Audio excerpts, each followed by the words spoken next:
The letter to the Ephesians addresses a diverse congregation in one of the Roman Empire's great cities.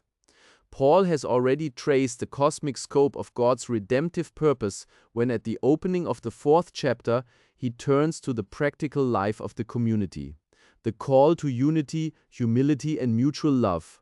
He urges the believers to walk worthy of their calling and to preserve the unity of the Spirit in the bond of peace.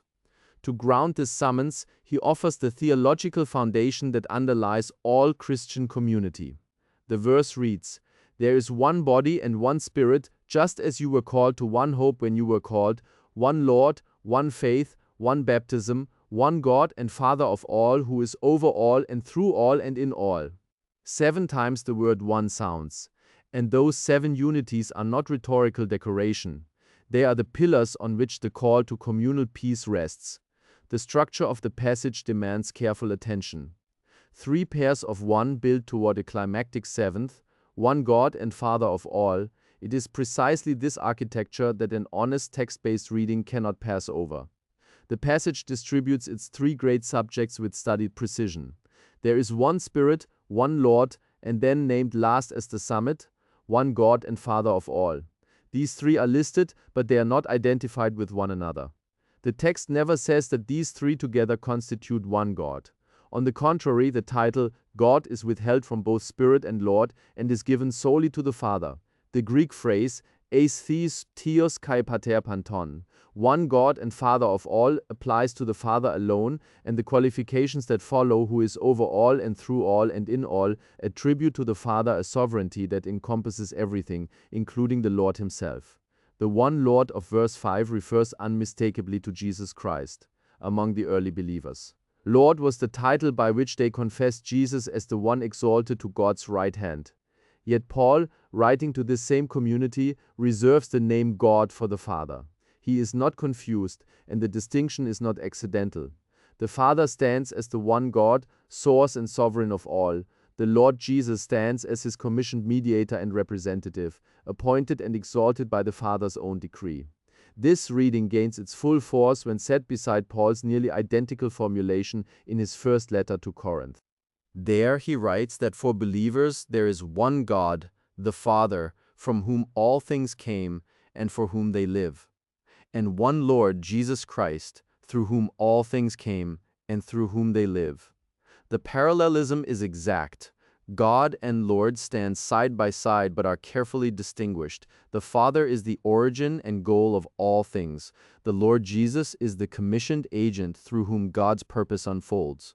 This is not a subordination within some abstract divine essence, but the plain grammatical reality of Paul's own words. 2 distinct beings, 2 distinct roles, and only one of them bearing the name God. The theological grounding for this goes back to the very foundation of Israel's confession. Deuteronomy 6:4 declares, "The Lord our God, the Lord is one." This undivided monotheism was not set aside by the coming of Jesus, but was rather confirmed and clarified through him. Jesus himself, in his high priestly prayer in the 17th chapter of John, addresses the Father as the only true God and presents himself as the one whom the Father has sent.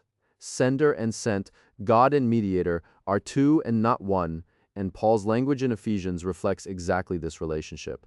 The Trinitarian reading of this passage sees the 3 ones as a proto-Trinitarian triad, Spirit, Lord and Father, corresponding to 3 divine persons. But this reading must be introduced into the text rather than drawn from it.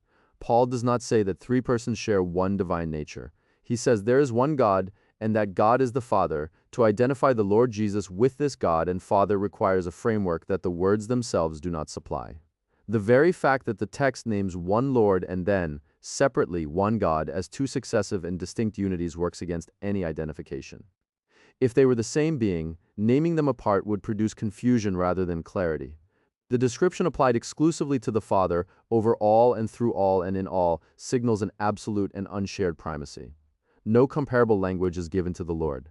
If Father and Son shared equally in divine nature and sovereignty, one would expect the same encompassing description to apply to both. Instead, the Father alone is named as the one who pervades and governs all. The Lord Jesus, in Paul's own teaching, is the one to whom authority was given as a reward for his obedient suffering. the one who acts within the Father's commission, and the one who will ultimately deliver the kingdom to the Father who is over all. Ephesians 4:4-6, read faithfully according to its grammar and context, presents a God who is singular, personal, and named as Father, and a Lord who is distinct, commissioned, and named as Jesus. The passage calls the congregation to unity precisely because the God who stands over all is himself undivided and singular. The basis for Christian unity is not a layered triune formula, but the one God and Father of all, who works through his appointed Lord, gathers his community through one Spirit, and binds every member within one hope, one faith, and one baptism. The distinction between God and Lord, far from straining the passage, is the very ground on which its call to unity stands. That is the reading which does full justice to Paul's words, and it is the reading Socinus commended with calm confidence to all who were willing to let Scripture speak for itself. In closing, I want to encourage you, examine for yourself, search diligently, read the Scriptures with an open and rational mind. Socinianism does not rest on tradition or church authority, but on the conviction that God's truth is rational, clear, and morally sublime. If this perspective has resonated with you and you wish to explore the biblical Unitarian view further, visit www.socinianismus.de for in-depth articles, studies, and reflections on central theological questions. If this video has been helpful, please support this work with a like and subscribe to the channel so you never miss another contribution on the unity of God, the teaching of Jesus, and the rational interpretation of Scripture. Until the next video.